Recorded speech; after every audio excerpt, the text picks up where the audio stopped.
Toza, une église chrétienne. Hein? Nous croyons à la parole de Dieu. Toza battu sur les fondements des apôtres et des prophètes. Totalement commis au Yesway à Salaki. Est-ce qu'il y a une église chrétienne? Parce que la grosse singa bandiminae, baina basoso.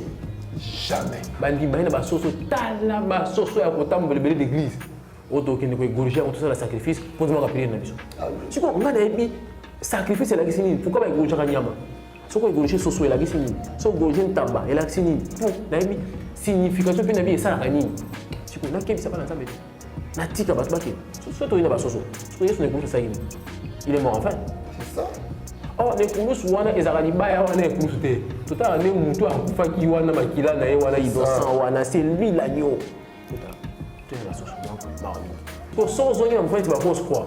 Na rose croix comment la baché base d'icolo sommet là on a assez. Renversé. Ouais baché le on a quatre baché na fleur c'est la rose. Mais là aujourd'hui pyramide wana la rose croix. La pyramide à franc-maçonnerie sangisi en superposé en haut. Et puis sur le drapeau Israël. Étoile d'Israël. On va l'étoile de David. Ce n'est pas naïveté. On a la Bible.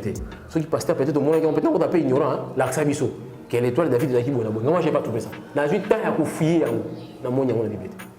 Ce n'est pas pour rien. Je suis là où foulera la pierre de tes pieds, je te donne. Ça dit, tant que je suis à ma colonie, Azu commande, Nicolas a l'esprit où diriger ma belle. On a possession, non? Bien sûr. Si vous avez possession, on va encore sur quelle place on va mettre. Parce que moi, je vais aussi avoir un visitement. Nous allons dire, il y a un bar, il y a une boîte de nuit, on vient dans une possession. Je suis de possession. Je suis avec une possession parce que nous avons fait quelqu'un de Nakana. Il a d'abord obéi à la voix de Dieu. Le fait qu'il a obéi a su possession à ma belle. Ceux qui ont posé mon salle, nous avons vu qu'il y a des côtés à Mbandaka, il y a des Mbandaka, ok, en Espagne. On a possession de. Ça dit que ça n'est pas d'accord. C'est-à-dire, pour sa possession, il faut d'abord sous l'obéissance de Dieu. Alors, nous avons quand même la magie, le pentacle de Salomon ou les sceaux de Salomon. Ok. Peut-être, émission de Yana, on peut savoir un détail. Ok. Dans la pyramide, il y a ce qu'on appelle l'esprit et la matière. Ah, on ligne matière, quand on est pointu, c'est-à-dire l'esprit peut devenir la matière peut devenir l'esprit. C'est-à-dire qu'il y a place où la pyramide, le saut de Salomon, c'est-à-dire qu'on peut invoquer l'esprit. Kiti, dans le matériel, c'est pourtant on pasteur a posé en gros dans son église. Bon, je vais répondre à sentiment. Mais quand on a une église, il faut que tu drapeau, on est dans l'attente. On a ignorant. Or, ignorant, na danger ma cache par rapport à mon toit. Tant que tu as un gros, c'est-à-dire au fait qui tisse à esprit, qui vient, qui se marie avec la matière monte avec l'esprit. C'est-à-dire que des moments qui t'a l'esprit, il opère dans l'église. Maintenant, en contrepartie, pour pas que les boissons aient des boissons auront la chance à battre. Dans les églises, parce qu'il y a un maître comme on est Rami Nouri. À Tikio, na charge à mettre, on a mettre pour enseigner. Et maintenant, c'est ce maître-là qui a enseigné le principe, il y a monde physique. Okay. Hein? Parce que dans le monde physique, nous avons les 4 éléments. Pour diriger la magie sur le plan physique. Le premier élément, c'est l'élément terre, ma belle. Deuxième élément, c'est l'élément eau, maille. Troisième élément, c'est l'élément vent, mon pépé. Et puis quatrième élément, c'est l'élément feu, mon tout. Au moins que toute la magie, toutes les forces ont joué sur le plan physique et travailler avec ces 4 éléments. C'est-à-dire, dans l'élément terre. L'élément terre, il y a des esprits de terre, des démons qu'on peut invoquer dans ma Bible. Il y a un moment qui sera, si on va qui le pas, on ne peut pas dans ma Bible. Si on va qui en harmonie avec l'esprit de terre, moi on va ça dans le côté. Pour moi, je suis bien, je suis sérieux. Dès que je suis bien, je suis bien. Et puis, pourquoi tu n'es pas en communion avec le matière? Parce que comment expliquer? Pourquoi on soit embêté? À Bali, à Boti, normalement. Parce qu'on est une chose, c'est inconcevable. Inconcevable. Moutazan a dit que c'est 5 ans, problème c'est moi, c'est pasteur. C'est inconcevable. Nous avons une bénédiction. Nous avons permettre de faire éclater gloire comme il a fait avec Anne. Mais oui, monsieur, comment te bénir? C'est à cause de ça. Monsieur Bélé, à l'église. Moi, on a bien comme pasteur avec des yeux remplis d'adultère, c'est ça que nous faisons dans nos églises. Si on a toujours l'église dans l'église. Tout le temps, mais chaque fois, le pasteur, le prophète a violé moi à 14 ans. Plusieurs. Tout le batté. Scandale. Tout le batté. Donc ce sont des pratiques comme ça. Mais là, quand on a sali sorti à l'imosso, hors du corps, mettre aïe, il faut jouer mon amour. Aïe, à zwinga, il place dans la qui y a roulé. Aïe, on a su qu'il faut, on va donc il débrouiller. À zwinga, qui n'a pas ti. Bon, il y a un enseignement, il y a plan physique. Hein? Parce que être ou à diriger plan physique, dans l'école, la mission. C'est ce qu'on considère comme étant le seigneur, il y a plan physique. Et l'âme. Et l'âme. Avant, on soit bénédiction et pas l'âme. Il faut qu'il y ait un temple, mais enseigner au principe à plan physique.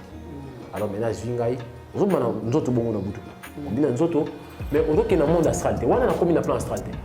On ne pas confondre avec une sortie astrale. Et la sortie, mais dans le monde physique. Maintenant, on a la planète Vénus. Parce que là, il y a un temple. Ça va magie, mais qui représente la planète Vénus.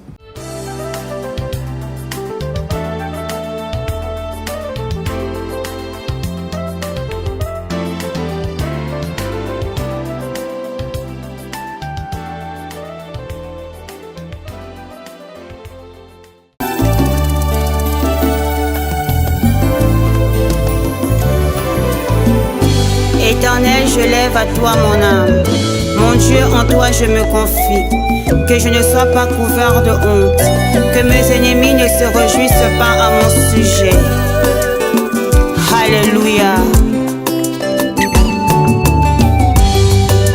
Zambena Brahma, Isaka na Yakobo, Olongisaki Daniele, Nalibula Bakosi.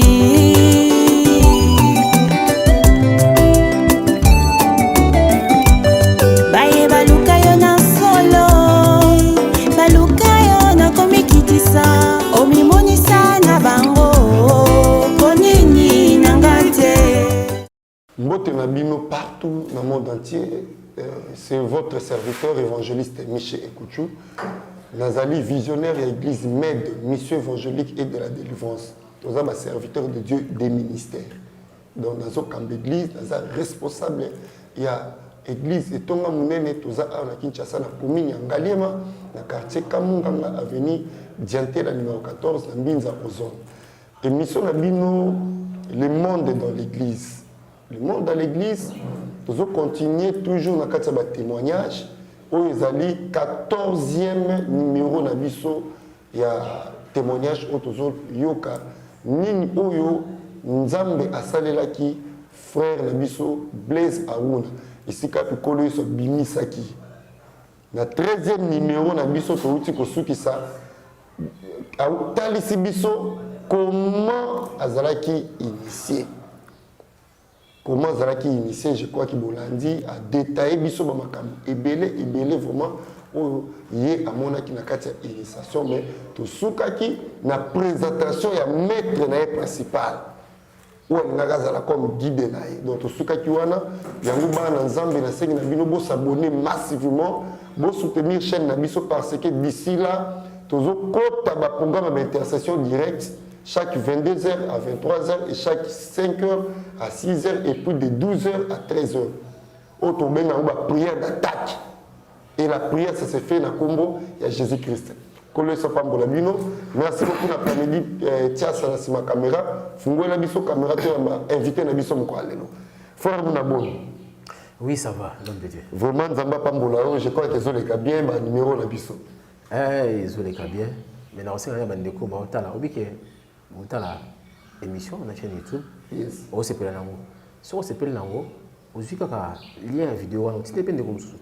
Ce qui est sungi ou aidé ou quoi il dépend de comme ça. Effectivement. Ça là ce travail là. Et si on y aura été numéroté, il faut s'abonner. Ah, ça va s'abonner parce qu'à chaque fois, ceux qui ont s'abonné, il faut activer clochette one. De sorte que ceux qui vidéo à ce qui côté on voit notification. Donc c'est vraiment important pour la mais vous avez l'émission vous c'est là. Mais frère, vous n'avez pas les équité. Effectivement. Vous comprenez, tout témoigner sous Massia. Pendant la bande, témoignage na témoignage sous Massia. Effectivement. Nasa pensa na ba ne mingité. Pendant la bande ko exercer likabo nza mapesi ngai. Mais au moins so na compter. bato yo na memi pas ya Yesu baleki 100 baleki 100 semaine où tu aussi là-haut na qui na kimbanseki plus de 20 personnes bayambi Yesu ba se faire baptiser. Ça dit ce qu'on a mis tout là yo ça pasteur hein vous a non pas on va Ephésiens 4 pasteur docteur apôtre évangéliste prophète tout ça a mis sur musala moko pour l'édification du corps. Si quoi yo combattre pour quelle raison je ne comprends pas. Au moment évangéliste, bah témoignage bah initié balandanga très bien. Bah tout les écoles de mystère. Na mon ani ba benga ba pels. Ba benga ka papa en tout cas biscuit sala giboy bah te belé to bon appel ba mo. Mais si quoi bah combattre témoignage et ça bah soi-disant bah ça nzambe. Je n'arrive pas à comprendre. Mes réponses dans 2 Corinthiens chapitre 11 verset 13 à 14. Ces hommes-là ce sont des faux apôtres, des faux prophètes. Apôtre Paul a détaillé bango. Parce que leur maître a se déguisé comme un ange de lumière. Il y a un moment où ils combattre parce que vous avez Jésus-Christ Katina. Je ne comprends pas. C'est-à-dire peut-être que vous l'habitez, oui. Dans les cas de l'église, il va passer à tout, il passe dans les cas. Dans la salle, jamais activité dans l'église sans qu'il y ait un maïs. C'est ce qui est. Partout. On a bien que on a tout. Plus de 100. J'ai dit même plus de 100. Et ça, quand même. Combattre tout ça, parce que moi j'avais cette mission là à penser. Je enseigner. Tu as ça dans une mission. Souvent on a un papier. Non, non. Souvent on a un livre. Il y a tout ça tout cultisme. Et puis on a formé il faut y bas. C'est quoi dans ça qui ont pour détruire les gens. Comment on pas s'attendre. C'est quoi on n'avait pas ensemble qu'est-ce que je fais? Il faut qu'on ramène le peuple là. C'est quoi yo pasteur comment combattre. Ça dit ils ont essayé par l'argent. Et c'est invité. Batindi, je ne sais pas, moi si vraiment vous semblez à l'église, vous semblez à l'église, ou comme on a passé la Tindi, où ça fait la runa. Qu'est-ce que tu vas gagner? Rien du tout. C'est drôle. Il y a la vie éternelle autour de Nango.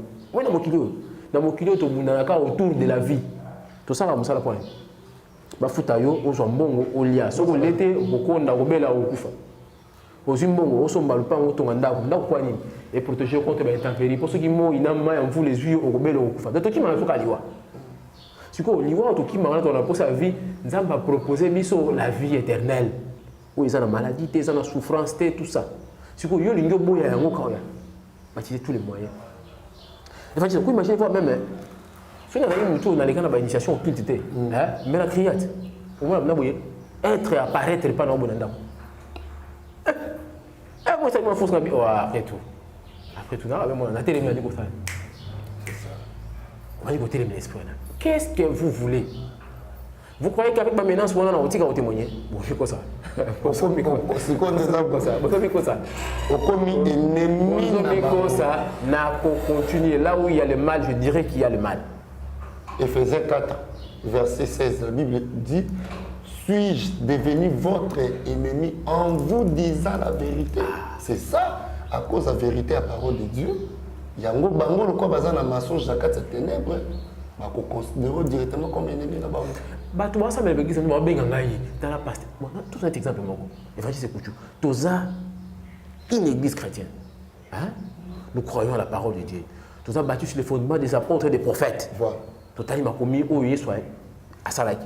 Est-ce qu'il y a une église chrétienne? Parce que la grosse singa bandiminae, baya na basoso. Jamais. Bandiminae na basoso, tala basoso ya kotam belebele d'église. Auto qui ne peut égorger tout ça le sacrifice pour nous rappeler na biso. Si quoi on a des sacrifice la gisini, pourquoi ba égorger nyama? Si quoi égorger soso la gisini, si égorger taba la gisini pour na bi signification puis na bi ça la nini. Si quoi na kebi ça ba na nzambe. Na tika ba tubake. So to ina basoso. Si quoi yesu ne ko ça yini. Il est mort enfin. C'est ça. Oh, les koulous wana ezalani baya wana koulous te. Tout à l'heure mutu akufa ki wana makila na ye wana innocent wana c'est lui l'agneau. C'est ça. Tu es la sauce donc marami. En tout cas, merci beaucoup frère Aruna. Lelo tosuka ki na présentation maître principal na yo. Na ke pa ya koulous wana. Bon en temps à Congo on passe ben discuter parce que à mon konti. OK. À mon konti pas tu m'as mboka biso. Azala mon konti depuis pour bakala mutu. Aïwa na buto pesinga initiation ba rituel to pesinga désormais maître bandako pour visiter yo pour appeler ça yo l'enseignement parce que maître tagine adalaki excuse, Raki, maître double. Il était le maître intérieur et puis le maître extérieur. Maître intérieur comment? Tu vas dans la maître extérieur. Maître extérieur, comme le bakou, leçon. Tu ne vas note, tu ne vas livre, ou tu as enseignement, on a maître extérieur. Maître intérieur parce qu'il y a un boutou, nandoto, azur avant enseigné nandoto. Maître, il y a l'esprit. C'est-à-dire, maître intérieur, on a, attends que ça y a rêve 1, rêve 2, la voie facile, mais on soit possédé, on soit temps. Mais là, on a sali sortir les bosso. Hors du corps, maître aïe, il faut jouer mon aboutou. Aïe, azwinga, il place dans la qui a roulé. Aïe, on a su qu'il faut, au bando qui n'est pas yé. Azwinga, qui n'a pas ti. Bon, il y a un enseignement, il y a plan physique. Parce que être ou diriger plan physique, dans l'école, c'est ce qu'on considère comme étant le seigneur, il y a plan physique. Et l'âme. Et l'âme. Avant, on a bénédiction et pas l'âme. Il faut qu'il y ait un temple, on va enseigner au principe à plan physique. Alors maintenant, nous avons mais on a un monde astral. On a un plan astral. On ne pas confondre avec la sortie astrale. Et la sortie, mais dans le monde physique. Maintenant, on a la planète Vénus. Parce que là, il y a un temple. La magie qui représente la planète Vénus. Parce qu'il y a un maître comme on est Rami Nouri. À Tikio, on a charge à mettre. On a maître pour enseigner. Et maintenant, c'est ce maître-là qui a enseigné le principe, il y a un monde physique. Parce que dans le monde physique, nous avons les 4 éléments. On doit diriger la magie sur le plan physique. Le premier élément, c'est l'élément terre, ma belle. Deuxième élément, c'est l'élément eau, maï. Troisième élément, c'est l'élément vent, mon pépé. Et puis quatrième élément, c'est l'élément feu, moto. Au moment où toute la magie, toutes les forces, ils sont œuvrées sur le plan physique et travaillent avec ces 4 éléments. C'est-à-dire, on dit, dans l'élément terre. L'élément terre, il y a des esprits de terre, des démons qu'on peut invoquer. Il y a ma belle. Il y a un mot qui est qui le parle. On ne parle pas de ma belle. Ce qui est en harmonie avec l'esprit de terre. Moi, on va ça dans le côté. Pour moi, on va bien, avec sérieux. Dès que je me parle, je vais quitter. Je vais bien, c'est un bon ici. Et puis, on est baraté. Pourquoi? Tu n'es pas en communion avec le matin. Bon, il n'est pas parlé avec la terre. Qu'est-ce qu'il a fait? Il a baisé la terre. C'est-à-dire il s'est mis en harmonie avec l'esprit de ma belle. Il y a un moment, ce n'est pas pour rien. Je suis là où foulera la pierre de tes pieds, je te donne. C'est-à-dire tant que je suis à ma colonie, je commande. Nicolas a l'esprit où diriger ma belle. On a possession, non? Bien sûr. Si on a possession, on va faire une place dans ma tindie. Parce que moi, je peux faire un business. Je suis en bar, je suis en boîte de nuit, on a une possession. Je suis avec une possession parce que nous avons fait quelqu'un dans Cana. Il a d'abord obéi à la voix de Dieu. Le fait qu'il avait obéi a une possession à ma belle. Ce qui est opposé à mon salaire, nous avons dit qu'il y a côté à Mbandaka, il y a un Mbandaka, ok, en Espagne. On a possession de. Pour ne pas dire ça, Mbandaka. C'est-à-dire, pour sa possession, il faut d'abord sous l'obéissance de Dieu. Alors, l'esprit, on a battu. Tout ça, l'esprit, il y a maille. L'esprit puissant. L'esprit de Dieu. On s'en va mettre. Dans le détail après. Parce que l'esprit, on a c'est-à-dire à l'accès que l'esprit on a scène. Non seulement Pierre, il y a qu'à vient marche. Mais on m'a donné des pierres. Mais quand on dit que le coup de mais ça m'a dit que était c'est que nous tous on a pouvoir Nicolas l'esprit. OK. Tous on a l'esprit à mon pépé. Voilà que la Bible en parle plusieurs fois. Oui évidemment. Après déluge, géant, tout ça, les esprits ils sont dans les airs. OK. Et puis, tu as l'esprit de feu. Bon, là, par exemple, tout le monde a un magicien, un magicien de la plupart. Soit dans la prière, qu'est-ce qu'il fait? Il allume des bougies, non? Ok. Soit placer la bougie là, le feu, ça crée quelque chose. Donc, mais c'est bien, il fonctionne. Et puis, il a vaincu tout ça. Il y a eu une guerre. Nzambe a affronté l'esprit à moto. Peut-être autant à vous, c'était quoi? Lorsqu'on a pris Shadrach, Meshach, Abednego, la moto, c'était tout un esprit de feu qui était là. Nzambe était plus puissant. C'était la victoire de notre Dieu par rapport aux esprits de feu. Si vous avez le pasteur, aux ongeli bilo, on a eu ce C'est que les 4 éléments, au monde en Guadeloupe, au monde en na drapeau, il y a Israël.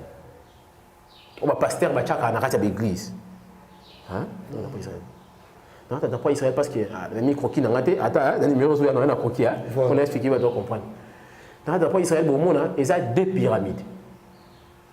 La média, vous balancez le drapeau à Israël. Bon, on balance le drapeau. Il y a 2 pyramides. Première pyramide des années, il y a pyramide base, c'est sommet Nicolo. Ok. Hein? Sommet Nicolo, première pyramide. La pyramide, au monde, on a éliminatif. La franc-maçonnerie, on a souvent, ça a des pyramide, on a pierre de fête Nicolo. Ce qui se passe, on a dit, si on occupe la Babylone, on a dit lisse. Lisse, voilà. On a dit lisse, on a dit. Si on a bien habillé, la bien $1. Ok. Si on sort de zone, on va faire rose croix. Dans rose croix, on va faire base du colo, sommet on a assez. Renversé. On va faire la fleur, c'est la rose croix. Maintenant, si on vit pyramide, on a la rose croix. La pyramide de franc-maçonnerie, c'est ici, superposé en haut. Et puis, c'est le drapeau Israël. L'étoile d'Israël. On va l'étoile de David. Ce n'est pas d'habiter. On a la bibliothèque. Ceux qui passent peut-être au monde, peut-être qu'on appelle ignorant, l'Axabiso, qui est l'étoile de David de Zakibou. Moi, je n'ai pas trouvé ça. Dans une taille à fouiller dans le monde, on a bibliothèque. Nous avons dans la machine, le pentacle de Salomon, ou les sceaux de Salomon. Ok. Peut-être, émission de Yana, on peut savoir un détail. Ok. Dans la pyramide, il y a ce qu'on appelle l'esprit et la matière. C'est-à-dire l'esprit peut devenir la matière peut devenir l'esprit. C'est-à-dire qu'il y a place où il pyramide, il saut de Salomon. C'est-à-dire qu'on peut invoquer l'esprit qui dit dans le matériel. C'est autant on pasteur a posé en gros dans son église. Bon, je vais répondre à un sentiment. Il y a un micro, il y a une église, il faut que tu drapeau, on est dans le temps. C'est ignorant. Or, ignorant, il y a danger par rapport à mon toit. Tant que tu as un gros, c'est-à-dire offert qui tisse à esprit, qui vient, qui se marie avec la matière monte avec l'esprit. Okay. C'est-à-dire des moments qui t'a l'esprit, il opère dans l'église. Maintenant, en contrepartie, pour que les gens aient une chance à battre. Dans les églises, parce que comment expliquer pourquoi on soit embêté à Bali à beauté normalement. Si on est émission c'est inconcevable. Moutazan l'église a petit 5 ans, problème c'est moi c'est pasteur. C'est inconcevable. Nous avons dit, c'est bénédiction. N'a pas qu'à nous permettre à bloquer bon poignet pour faire éclater gloire comme il a fait avec Anne. Mais ouais, monsieur, comment tu belé? C'est à cause de ça. Monsieur belé, à l'église. Moi, on a bien comme un pasteur avec des yeux remplis d'adultère, ou de moi, on a tout, moi, on a bébé, tout ça. C'est ça que nous faisons dans nos églises. Souvent, les gens qui tout le monde dans l'église, tout le chaque fois, le pasteur, le prophète a violé moi, à 14 ans. Plusieurs. Tout le batté. Un scandale. Tout le batté. Donc, ce sont des pratiques comme ça. Ce qu'on a quand il y a enseignement, là, toujours, pas à mettre en arabinerie. Il faut maîtriser ces éléments-là. Il faut comprendre. Ah, donc, tout dans l'église. Parce que le bio, tout le monde est là. Bon, que les bosses le pont, n'amenez pas. Donc, combien maté? Si on a posé le pont, si on a moins dans Zambie, tu es rempli du Saint-Esprit. J'insiste bien. Dans le but avoir le Saint-Esprit. On a le Saint-Esprit lorsqu'on croit en Jésus. Hein? On a le Saint-Esprit, mais être rempli du Saint-Esprit de l'homme sous. Donc, être rempli du Saint-Esprit de l'homme sous. C'est quoi le Saint-Esprit? Ça, c'est clair. Mais être rempli. Et ça, vivre la consécration. La lecture de la parole, la prière, chercher la face du Seigneur, au moins tu seras rempli. Et puis celui qui est rempli du Saint-Esprit, quand il prononce la parole, ton fils il a. C'est de la même chose, accepter Christ, c'est autre chose. Marcher avec Christ, c'est autre chose.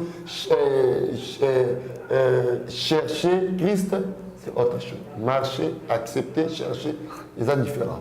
C'est-à-dire, au moins que quand tu viens, tu prononces la parole pour moi dans Zambie. Et quoi arriver?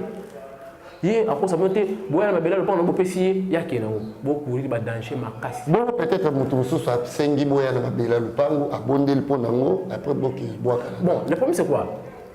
Orientation à Nzambe et c'est le Romsus. Hein? Nzambe attend l'orientation là on appelle ça Rabassali Naï. Oh, peut-être on comprend. Hein? Okay. On a vu ça. Le prophète a dit si moi c'est la mélange gâteau dans l'alia. Du point de vue, comme ça, tu bien prophète à mais c'était la manière dont Dieu voulait bénir cette fois. C'est quoi pour mettre dans ce qu'on dit? Ce qui est comme un système. Là maintenant vous tombez dans ce qu'on appelle le panthéisme. Nous avons ça partout. Et nous avons compris son orientation. Ah, Salabou. C'est-à-dire, Nzambe a une façon de faire ça. Mais Nzambe, il a que système moko. Ce système moko a évangé pas. Nzambe a comme une doctrine. Tout le monde qui bâtit, mais rien qu'avec lui. Abiga il boyebi. Et dans avec les mususu, il faut ça y est. Ah tu poto. Ta chaîne à mus. Ah si. Moi je suis bien mon côté. Nzambe a bongo. Mais tout comme mon camarade nyoso. Oh avec les églises, tu joues à poto. Là tu tombes dans les panthéismes. OK. Parce que bien que non, ma belle ka boya kana ma belle. Fais attention. Bah me soupe ça. Vous n'êtes pas prophète. Quand on communique dans le prophète, nous avons un ambioté. Maman, sommes là début de maï pour là. Et bon, on est coupé ça, action de grâce. Dans ce moment-là, nous avons pas mourir, nous avons invité. Ah, là, il a commencé à faire action de grâce. Nous sommes en maïné. Ça, c'est bon. Yo, quand nous nettoyons le cani, nous sommes pas allés témoigner pour Nzambe. Ah, papa, on peut dire pour un jour, on a Nzambe, on a sali. Moi, avec malade, moi, on a bigis. Il y a ça en maï, on peut faire. Si on parle par exemple, il faut vérité c'est que Zali. Parce qu'il y a la pratique pour ça dans Nzambe. Bon, il y a la maille dans le bon de la pona. Ce qui est inspiration, c'est autre chose. Okay. Mais c'est quoi ce qui est commis doctrine, mission d'église chaque jour dans la maille. Il y a des églises où maille, donc il y a maille là. Bah, monsieur, ma personne n'a pas combo. Maille Kingani, maille Bishima, maille ce qui a des. De la maille on a tout Bishimo, maille Kaka, maille tout on a. Oui, ça kabola qui maille na bâton. Ok. Je sais c'est les bâtons. Je sais qui acheter les pega 4 maille. Elisabeth a dit manteau. Bon, il soit kabola qui maille. Avec le même Dieu. Ma formule. So bien moi ça va té, ba kabola maille kaka na nzete. Mais je suis pas invité vie. On a fait la moi qui kabola nzete, mais ngata qui âge. Elisabeth, c'est ça Dieu. Amen. Le même Dieu. Donc on a cette diversité de l'opération. Parce que ce qui est comme ça, nous sommes centrés en caca. Tout le monde a battu. Est-ce que nous avons battu le monde? Nous avons fait un voyage à l'eau qui s'engage en camp dans la poche. Tout va bien. Tout va bien. C'est ça qu'on appelle le panthéisme. Ah non, tu vois le ça c'est-à-dire,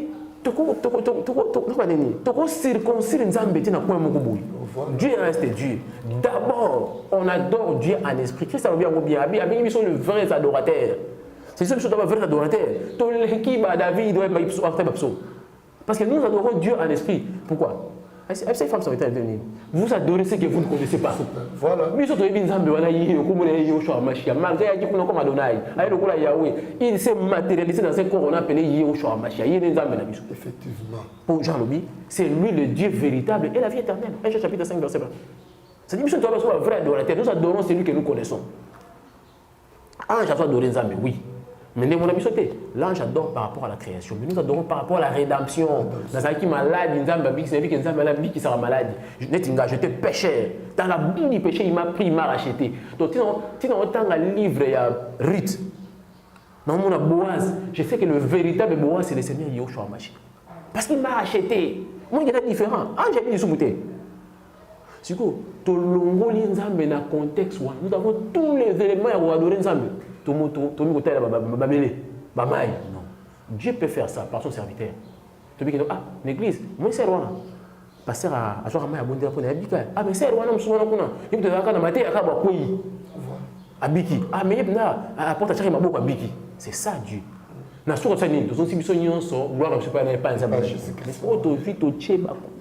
Oh non, qui t'a lelo boya na ko parcours la bino mafuta. Bana na ko. Non. Puis là comme sous.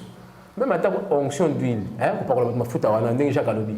Mais la prière de la foi, le centre du christianisme, c'est la foi. C'est la foi. Mais surtout, le foi dans Christ, tout est foi dans l'élément, on a place de pays. Moi, on a ensemble. Attends, moi, il y a un là. Fièvre à ma casse, à 3h du matin. À Lamouki, c'est une chrétienne. ou c'est un chrétien. Ou il y a un obé, la combo Yesu, il y a avec le carreau d'olive. Je sais voir, je sais voir. Et ça, bon, il y a monté dans le voir. Au bon sens, écoutez, Yesu a permis de peut guérir l'enfant. Nous sommes tous désorientés. Alors, ces 4 éléments, il y a un moni, bassin, la carte de magie. Vous maîtrisez ça. Il faut connaître. Mais pour périr la magie, il faut connaître. Oui, qui m'a belé, ça, bon, c'est quoi les 4 éléments-là? Pour maîtriser en bien, pour ça, les langues batou, il faut tant appeler ce qu'on appelle l'astrologie. L'astrologie. Ah, astrologie, ça basé sur les 12 signes du zodiaque. Ok. Hein? Les signes de Biwana, Cancer, Capricorne, Sagittaire, Lion, Taureau, Gémeaux, tout ça, les signes sont. Quand tu as 12 signes du zodiaque, oui, que mon tour a des signes astrologiques oyo, asa élément oyo. On a des signes astrologiques oyo, asa élément oyo. Ce qu'on dit signe oyo est compatible ou est incompatible. C'est que l'astrologie, il faut apprendre toutes les méthodes. Car vous n'êtes pas un maître. On a la méthode numérique. Hein? Nom, poste, nom, prénom, on tout calculer et puis ça va chiffre le mot.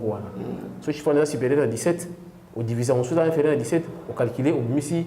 Valeur point mystique à Moutouana. Maintenant, orienter Moutou en fonction, il y a les 12 signes de zodiaque. Par exemple, Scorpion. Scorpion, Scorpion va entre le 27, c'est-à-dire entre mi-octobre et mi-novembre. Moutouana fonctionne dans l'esprit à maïs. Si ça boina. Si on s'est ici, donc il y a un maïs qui est pendant 7 jours. Mais ce Moutouana, ça des signes bouillis. À ça, l'élémentaire.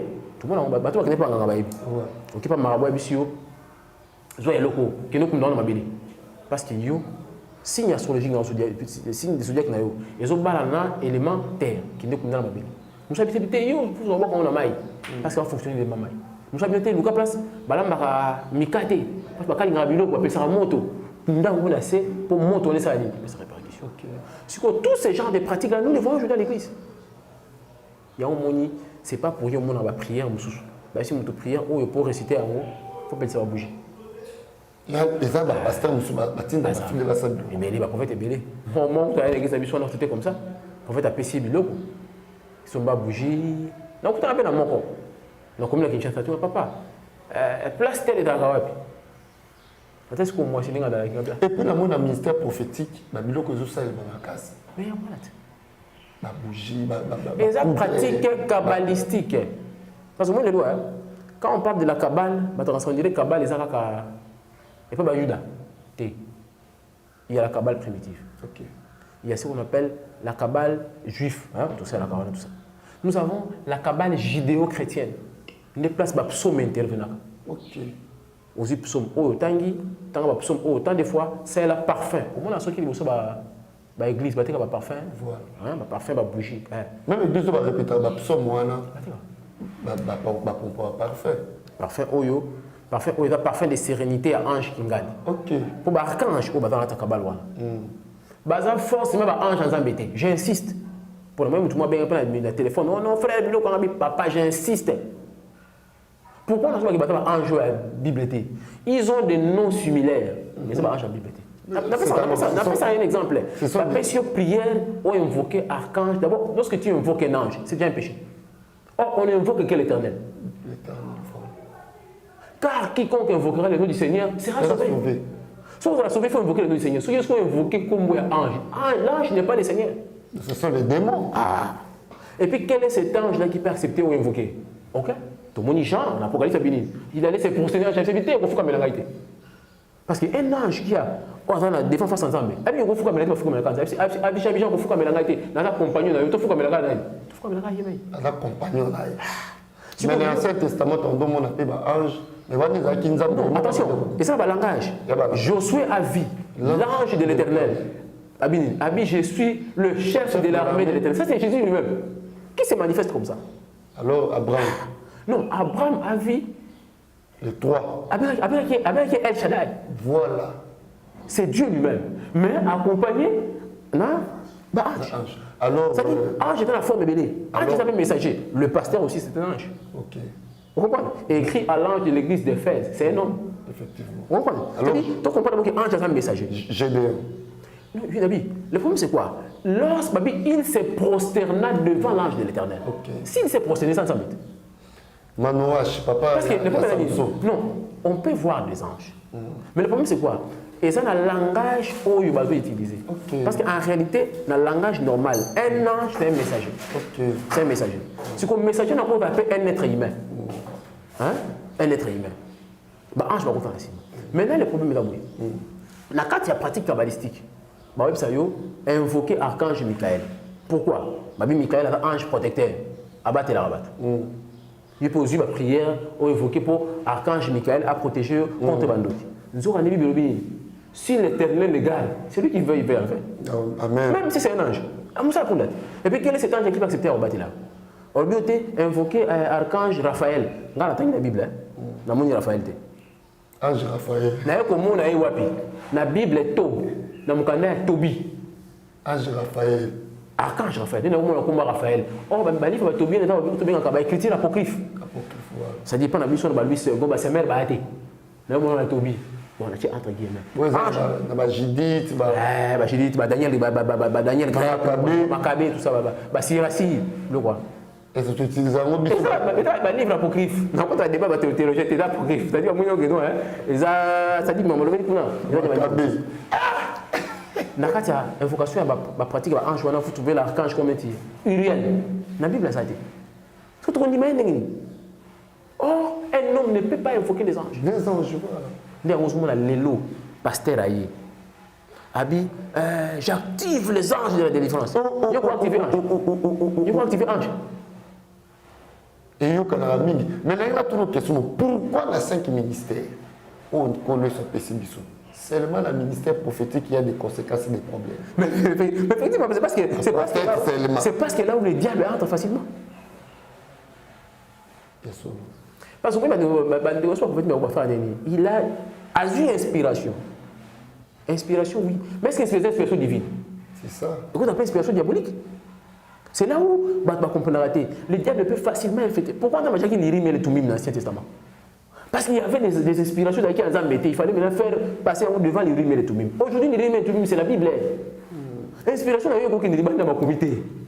Soit l'inspiration qui connaît un commis, tout à l'heure, on a mon malade. Nous avons dit, non, bon, on a un prophète. Moi, si abattu une femme mariée, hein, aïe pas dans un bon, il ma sœur, ça m'a joué la sangaï, tout ça, prière réalisée ou là, dans la matière. Tout banni. Il y a une petite inspiration? Non. Parce que malade, les rimes et les tout, c'est une femme de tout. Bible lobby, l'adultère va éviter le royaume aussi. Parce que on sait comment l'adultère. Or, l'adultère, c'est une forme d'idolâtrie. Ok. Un prophète doit se connecter basé sur la parole. C'est la parole. L'autre monde, vous voyez un prophète qui ne maîtrise même pas les saintes écritures. Il y a un prophète, il y a don, oui. Don prophétique, ils ont monté poussé par le Saint-Esprit, oui, au Sakola. Mais ce cas-ci, au Sakola, il cesse d'être prophète. Mais le ministère prophétique qui a fait 4, depuis l'éternité, avant Motama. C'est qui Jérémie? Avant Motama, j'étais choisi, j'étais établi prophète. Est-ce qu'il peut se tromper? C'est ça. Non. Vraiment. Qu'est-ce que nous ne voyons pas dans le Mokao? On a tout vu. Sauf rien. Tout vu. Nous avons été fait pour nous. Nous avons un prophète. Il y a un Zambé. Nous avons un Mfumu Kimbango. Kimbango Mfulusi. Nous avons sa perdition. Mfumu, elle a été Seigneur. Mfulusi, elle a été sauveur. Bon, ceux qui me pensent que Seigneur et sauveur, ils sont là. Et pour que n'importe comment on va quitter tout ça, il faut dire que soit dans la moposée, puis on va quitter tout ça. Mais pour ça, une différence pour le balancer. Mais dans le cas de mission, comme ça, pas de comment Jérémie le lobby. Simon Kimba outil les lots à Zana Sermabile. A osé la paix, jugement. A osé la paix, fin des temps. Mais Jésus-Christ est hasard vivant jusqu'au jour. Nathalie Sabato et la maman m'ont bien évangile, c'est une samba pambola. Simon Kimba il était prophète. Quand le comme ça, Babengi Bananaï. Papa Diangenda, papa Dialungana, papa Kisuka Bengi, papa Simon Kimba. Mais Simon, c'est un prénom chrétien, n'est-ce pas? Or, à l'époque, quand tu te fais baptiser, ce qu'on va comme ici, non, tu vas débat en athée, mais ce qu'on a mon Christ, ce qu'on a la Seigneur, ce qu'on a sauveur, ce qu'on a mon Christ. Effectivement. Pour comment Christ, ce qu'on confessait dans mon nom, qu'il soit dans mon compte au Bixer. Bah, signaler Bissokuna. Dommage, il fallait continuer. Bon, prochainement. Vraiment, merci beaucoup. Nous connaissons partout dans le monde entier. C'est pour sentir, frère, on a les noms.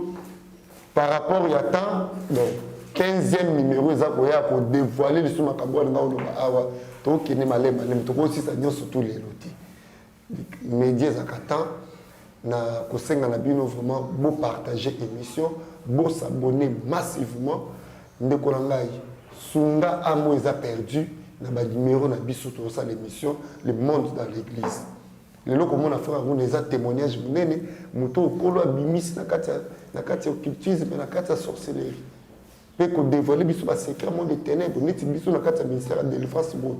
Tozo ba orientation mususu. Na pesa bino témoignage mkolele ki awa. Maman moko ayi l'église a un problème vraiment maladie. Donc na tali na mona ke souk na kati origine na maladie kindo. Na cité comme maladie té. Na posé comme bon la bi esprit à sorcellerie. Esprit sorcellerie va na sima maladie. Et bi maman na bikatile.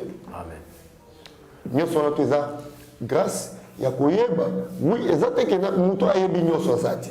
So nzamba permettre to landa frère Aruna ezapo oyo ndambo biso toyebaki te kolo utiliser comme azala canal ya kobatisa biso implice et surtout biso na mission tozosala ya délivrance ya kobondelaka mpona bakaya bato vraiment kolo apambola bino partout dans le monde entier. Frère Aruna, je crois que tokomi na suka mpona 14e numéro na biso. Je crois que prochainement oui, prochainement, tu hôtel Masuka wana. Hôtel Masuka. Contenu à temps. Facteur il y a monde on a ça dit il y a planète Vénus influence nango. Et puis maintenant tu m'as amené dans le monde astral. C'est parce que moi comment est-ce que tu as qui en contact avec ma pasteur. OK. Mais c'est le mot très important. Ne ratez pas surtout ça bien aimé dans. Hello, il ne sait pas pasteur ya moi. Bablo baté que la dans l'église wana. Tu parlais sur ma photo. La photo voilà. La photo moi dans l'église. Na chaque nak ba na photo pasteur. Photo longa pasteur. Ba tana ndako. On allait osambela boye. Na moni papa bimi na photo aye. Ouais, nous na osambela na butu boye. Azu photo papa tela nzo. Bimi, alobi na ngai kende mosali na ngako mona ya runa teno modela pana. Ton sola c'est quoi? OK. Non na moni za mabomba mi makasi vande. Ton sola c'est quoi? Merci beaucoup, bien-aimés dans le Seigneur. Tokomi na suka, ndeko na no yaba Jésus-Christ était, le quoi mokodi pour bikiso. Moningai, quand nenge frère na sala, ba émission na ngatu na sala. So na sala 1000 émissions, na yambisa ba tupe Yesu 1000 fois. Ndeko, répétez si manabiso, Seigneur Jésus-Christ, na fungoli motema na ngai. Na yambi le quoi mokodi pour bikiso. Limbi setamboli na ngai mabe na sena moi. Souko na nga na makilo sopaki na ngomba Golgotha. Koma kombo na nga na livre de vie. Libela na komba Jésus-Christ. Amen. Yom to yambi Jésus-Christ atika koleso apambola bino.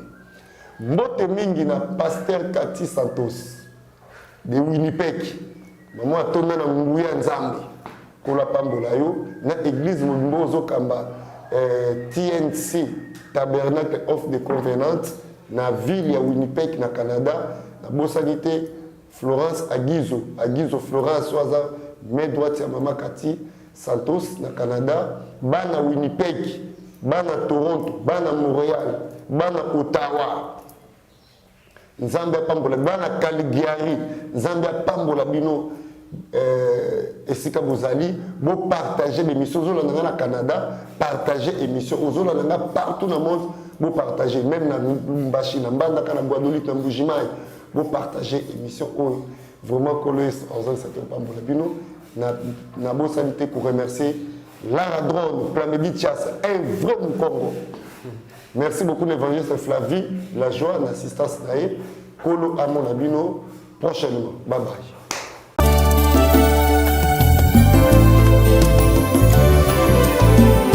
Éternel, je lève à Shalom à tous, je vous salue tous au nom de Jésus, c'est la prophétesse Esther Emmanuel. Bien-aimés, ce soir, je viens parler à une personne.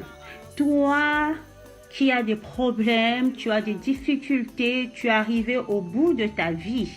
Tu te dis, ça y est, moi c'est fini, je n'ai pas la solution, moi ça y est, mon problème est répondu, je suis épuisé, je suis fatigué. Tu te poses des questions en toi-même, tu te dis, pourquoi moi? Bien-aimé, le roi David était un petit garçon. Le roi David, son père lui a dit d'aller paître le troupeau, bien-aimé. Donc l'enfant David était hors la maison de son père, en train de perdre le troupeau de son père. Mais laisse-moi te dire, à cette époque-là, c'était quelque chose de lourd pour un enfant. Pourquoi? Parce que c'était un métier très difficile à cette époque-là, très difficile. Et c'était un métier le plus bas de bas en Israël en cette époque-là. Mais le roi David est parti faire ce que son père lui a dit de faire. Il le faisait très bien. Pourquoi? C'était une formation pour lui. C'était une souffrance à l'ombre pour l'élévation de demain. C'est pour toi, pour ton problème. C'est une souffrance à l'ombre pour une élévation de demain. Pourquoi le papa de David a choisi David? Parce que David en lui, il avait la chose de Dieu. Parce que David en lui, il avait l'élévation en lui. Parce que David en lui, il y avait une étoile qui brillait. David devait passer par des moments difficiles, devait passer par les formations. David a rencontré beaucoup de difficultés pendant qu'il était en train de travailler pour son père. Tout autour du troupeau de son père, il y avait des bêtes sauvages. Qu'est-ce qui s'est passé? À la longue, l'Éternel des armées a donné à David des stratégies comment vaincre et combattre les bêtes sauvages. C'est comme toi. Dans la situation où tu te trouves, à la longue, quand tu vas rentrer en profondeur, le Seigneur va te donner des rhémas. Un rhéma, c'est quoi? C'est une parole révélée. Pour une parole révélée, c'est une révélation, afin que tu puisses combattre et vaincre, bien-aimé. Qu'est-ce qui s'est passé? David, pendant la formation, David faisait tout avec amour. Il a pris la souffrance pour lui. Il a gardé son silence. Il a commencé à travailler. C'est comme toi, commence à travailler. Commence à travailler dans la souffrance. Commence à prier dans la souffrance. Parce que demain, tu puisses rencontrer la gloire de Dieu. Parce que demain, tu puisses voir qu'il y a un Dieu qui est puissant, qui peut agir dans ta vie. Bien-aimé, ce soir, vraiment, je tiens à te dire...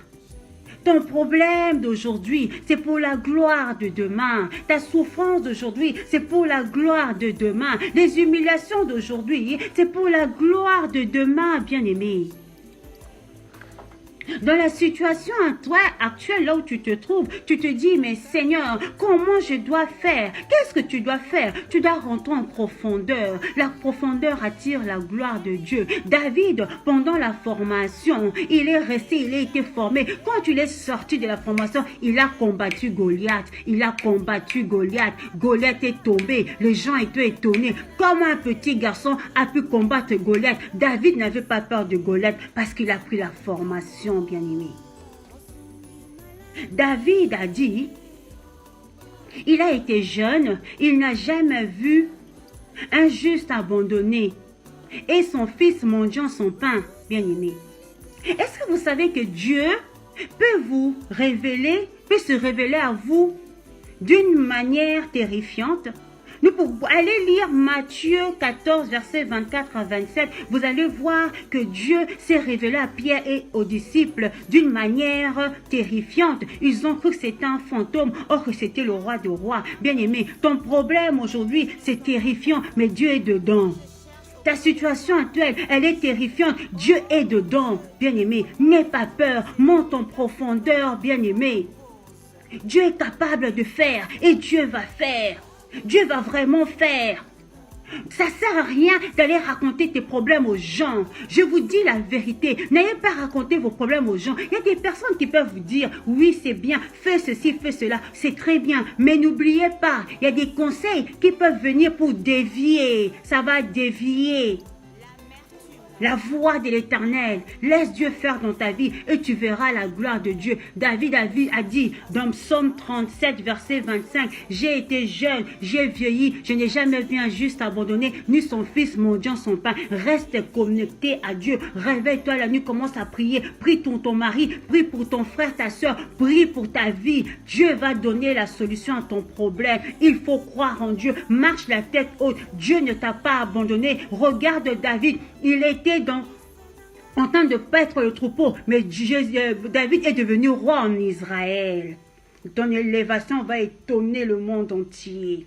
ta situation, les gens vont parler de toi. Les gens qui te parlent en mal, ils vont changer de langage. Que mon Dieu vous bénisse. C'est la prophétesse Esther Emmanuel. Soyez tous bénis au nom de Jésus. Amen.